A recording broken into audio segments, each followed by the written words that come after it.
Chris Stevens, Sean Smith, Glenn Doherty, and Tyrone Woods served this country with courage and with honor.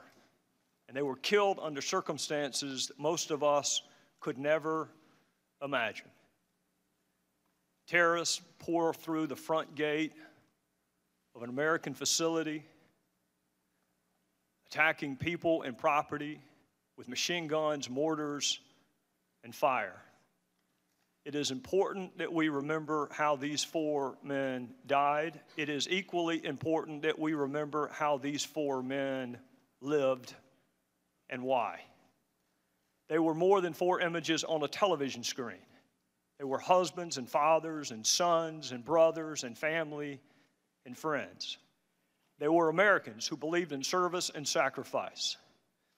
Many people speak wistfully of a better world, but do little about it. These four went out and actually tried to make it better, and it cost them their lives. So we know what they gave us. What do we owe them? Justice for those that killed them. We owe their families our everlasting gratitude, respect. We owe them and each other the truth. The truth about why we were in Libya. The truth about what we were doing in Libya. The truth about the escalating violence in Libya before we were attacked and these four men were killed. The truth about requests for additional security. The truth about requests for additional personnel. The truth about requests for additional equipment. The truth about where and why our military was positioned as it was on the anniversary of 9/11. The truth about what was happening and being discussed in Washington while our people were under attack. The truth about what led to the attacks and the truth about what our government told the American people after the attacks. Why were there so many requests for more security personnel and equipment, and why were those requests denied in Washington?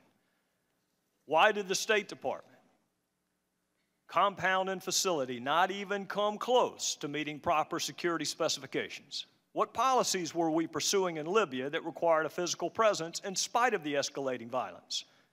Who in Washington was aware of the escalating violence? What precautions, if any, were taken on the anniversary of 9/11? What happened in Washington after the first attack, and what was our response to that attack? What did the military do or not do? What did our leaders in Washington do or not do, and when? Why was the American public given such divergent accounts of what caused these attacks? And why is it so hard to get information from the very government these four men represented, served, and sacrificed for? Even after an accountability review board and a half-dozen congressional investigations, these and other questions still lingered. And these questions lingered because previous investigations were not thorough. These questions lingered because those previous investigations were narrow in scope and either incapable or unwilling to access the facts and evidence necessary to answer all relevant questions. So the House of Representatives, including some Democrats, I hasten to add, asked this committee to write the final definitive accounting of what happened in Benghazi. This committee is the first committee to review more than 50,000 pages of documents because we insisted that they be produced. This committee is the first committee to demand access to more eyewitnesses because serious investigations talk to as many eyewitnesses as possible. This committee is the first committee to thoroughly and individually interview scores of other witnesses, many of them for the first time. This committee is the first committee to review thousands of pages of documents from top State Department personnel. This committee is the first committee to demand access to relevant documents from the CIA, the FBI, the Department of Defense, and even the White House. This committee is the first committee to demand access to the emails to and from Ambassador Chris Stevens. How could an investigation possibly be considered serious without reviewing the emails of the person most knowledgeable about Libya?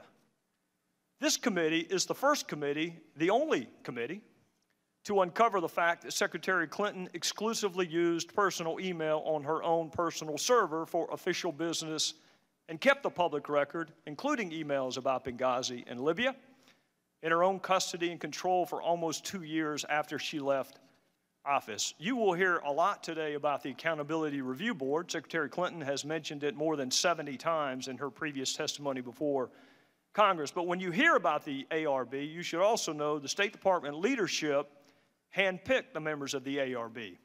The ARB never interviewed Secretary Clinton. The ARB never reviewed her emails. And Secretary Clinton's top advisor was allowed to review and suggest changes to the ARB before the public ever saw it. There's no transcript of ARB interviews, so it's impossible to know whether all relevant questions were asked and answered. And because there's no transcript, it is also impossible to cite the ARB interviews with any particularity at all. That is not independent. That is not accountability. That is not a serious investigation. You will hear there were previous congressional investigations into Benghazi, and that is true. And it should make you wonder why those investigations failed to interview so many witnesses and access so many documents. If those previous congressional investigations were really serious and thorough, how did they miss Ambassador Stevens' emails? If those previous investigations were serious and thorough, how did they miss Secretary Clinton's emails? If those congressional investigations really were serious and thorough, why did they fail to interview dozens of key State Department witnesses, including agents on the ground who experienced the attacks firsthand?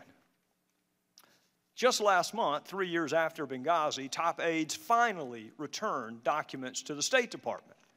A month ago, this committee received 1,500 new pages of Secretary Clinton's emails related to Libya and Benghazi, 3 years after the attacks.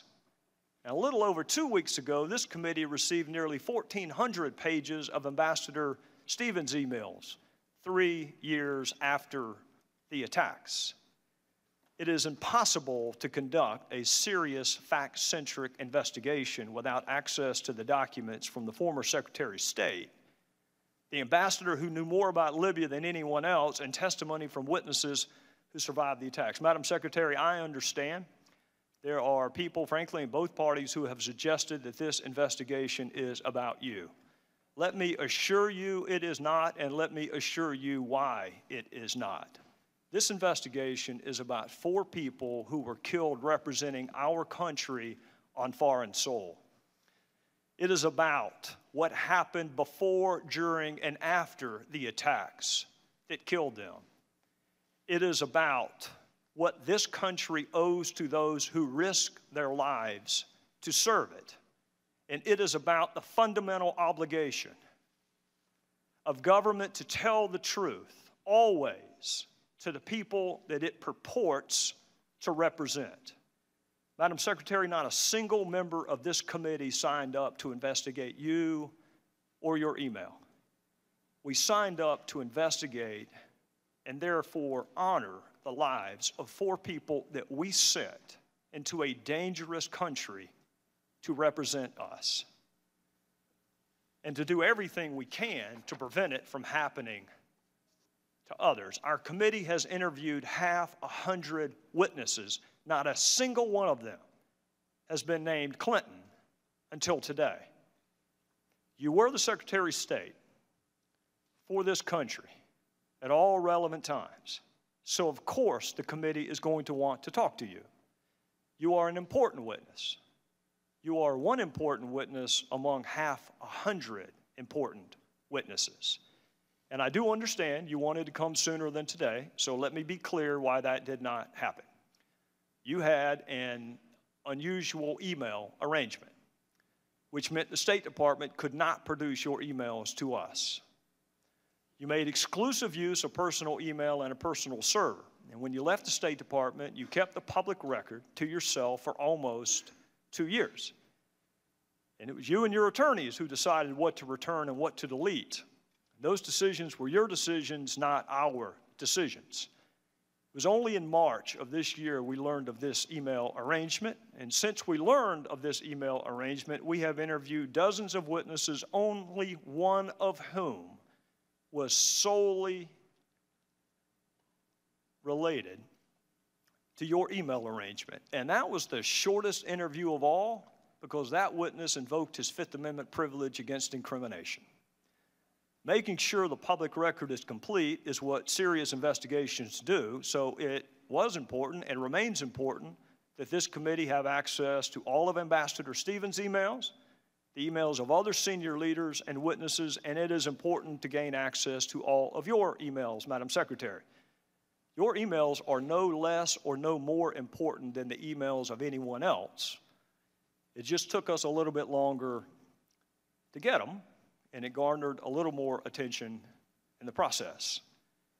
I want you to take note during this hearing how many times congressional Democrats call on this administration to make long-awaited documents available to us. They won't. Take note of how many witnesses congressional Democrats ask us to schedule for interview. They won't.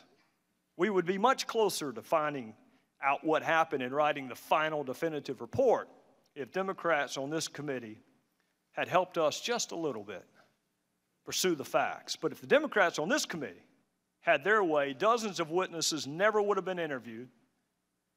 Your public record would still be private. Thousands of documents never would have been accessed.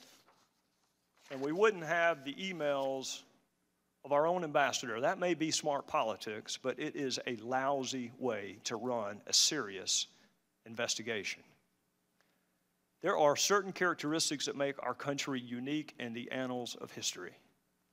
We are the greatest experiment in self-governance the world has ever known. And part of that self-governance comes self-scrutiny, even of the highest officials. Our country is strong enough to handle the truth, and our fellow citizens expect us to pursue the truth wherever the facts take us. So this committee is going to do what we pledged to do and what should have been done, frankly, a long time ago, which is interview all relevant witnesses, examine all relevant evidence, and access all relevant documents. And we're going to pursue the truth in a manner worthy of the memory of the 4 people who lost their lives and worthy of the respect of our fellow citizens. And we are going to write that final definitive accounting of what happened in Benghazi. And we would like to do it with your help and the help of our Democrat colleagues, but make no mistake, we are going to do it nonetheless.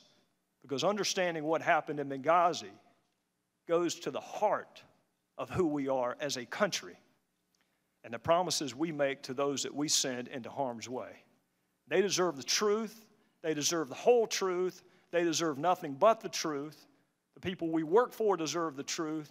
The friends and family of the 4 who lost their lives deserve the truth. We're going to find the truth because there is no statute of limitations on the truth.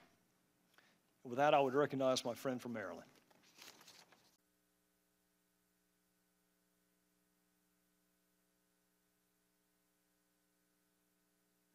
The truth, the whole truth, and nothing but the truth. The truth, the whole truth, and nothing but the truth. Madam Secretary, I want to thank you very much for being here today to testify before Congress on this very important issue. This is your 3rd time. This week, our chairman, Mr. Gowdy, was interviewed in a lengthy media profile. During his interview, he complained that he was, and I quote, he has an impossible job. That's what the chairman said, impossible job. He said, is it impossible to conduct a serious, fact-centric investigation in such a, quote, political environment? I have great respect for the chairman, but on this score, he is absolutely wrong. In fact, it has been done by his own Republican colleagues in the House on this very issue, Benghazi. The Republican chairman of the House Intelligence Committee conducted an extensive, bipartisan, 2-year investigation and issued a detailed report. The Senate Intelligence Committee and the Senate Homeland Security Committee also conducted a bipartisan investigation. Those bipartisan efforts respected and honored the memories of the 4 brave Americans who gave their lives in Benghazi. Ambassador Chris Stevens, Sean Smith, Tyrone Woods, and Glenn Doherty. The problem is that the Republican caucus did not like the answers they got from those investigations. So they set up this select committee with no rules, no deadline, and an unlimited budget. And they set them loose, Madam Secretary, because you're running for president. Clearly, it is possible to conduct a serious bipartisan investigation. What is impossible is for any reasonable person to continue denying that Republicans are squandering millions of taxpayer dollars on this abusive effort to derail Secretary Clinton's presidential campaign. In the chairman's interview, he tried to defend against this criticism by attempting to cast himself as the victim. And he complained about attacks on the credibility of the Select Committee. His argument would be more compelling if Republicans weren't leading the charge. As we all know, Representative Kevin McCarthy, Speaker Boehner's second-in-command and the chairman's close friend, admitted that they established the Select Committee to drive down Secretary Clinton's poll numbers. Democrats didn't say that. The second-in-command in the House said that, a Republican. Republican Congressman Richard Hanna said the Select Committee was, quote, designed to go after Secretary Clinton. And one of the chairman's own hand-picked investigators, a self-proclaimed conservative Republican, charged that he was fired in part for not going along with these plans to, quote, hyper-focus on Hillary Clinton, end of quote. These stark admissions reflect exactly what we have seen inside the Select Committee for the past year. Let's just take a look at the facts. Since January, Republicans have canceled every single hearing on our schedule for the entire year, except for this one, Secretary Clinton. They also canceled numerous interviews that they had planned with the Defense Department and the CIA officials. Instead of doing that, they said what they were going to do, Republicans zeroed in on Secretary Clinton, her speechwriters, her IT staffers, and her campaign officials. This is what the Republicans did, not the Democrats. When Speaker Boehner established this Select Committee, he justified it by arguing that it would, quote, cross jurisdictional lines. I assume he meant we would focus on more than just Secretary of State. But Madam Secretary, you're sitting there by yourself. The Secretary of Defense is not on your left. The Director of the CIA is not on your right. That's because Republicans abandoned their own plans to question those top officials. So instead of being cross-jurisdictional, Republicans just crossed them off the list. Last weekend, the chairman told the Republican colleagues to shut up and stop talking about the Select Committee. What I want to know is this, and this is a key question. Why tell the Republicans to shut up when they are telling the truth, but not when they are attacking Secretary Clinton with reckless accusations that are demonstrably false? Why not tell them to shut up then? Carly Fiorina has said that Secretary Clinton has blood on her hands. Mike Huckabee accused her of ignoring the warning calls from dying Americans in Benghazi. Senator Rand Paul said Benghazi was a 3 a.m. phone call that she never picked up. And Senator Lindsey Graham tweeted, "Where the hell were you on the night of the Benghazi attack?" Everyone on this panel knows these accusations are baseless, from our own investigation and all those before it. Yet, Republican members of this select committee remain silent. On Monday, the Democrats issued a report showing that none of the 54 witnesses the committee interviewed substantiated these wild Republican claims. Secretary Clinton did not order the military to stand down, and she neither approved nor denied requests for additional security. I ask that our report be included in the official record for today's hearing, Mr. Chairman. Without objection. What is so telling is that we issued virtually the same report a year ago. Same report. When we first joined the Select Committee, I asked my staff to put together a complete report and database setting forth the questions that have been asked about the attacks and all of the answers that were provided in the 8 previous investigations. I ask that this report also be included in the record, Mr. Chairman. Without objection. The problem is that rather than accepting these facts, Republicans continue to spin new conspiracy theories that are just as outlandish and inaccurate. For example, the chairman recently tried to argue that Sidney Blumenthal was Secretary Clinton's primary advisor on Libya.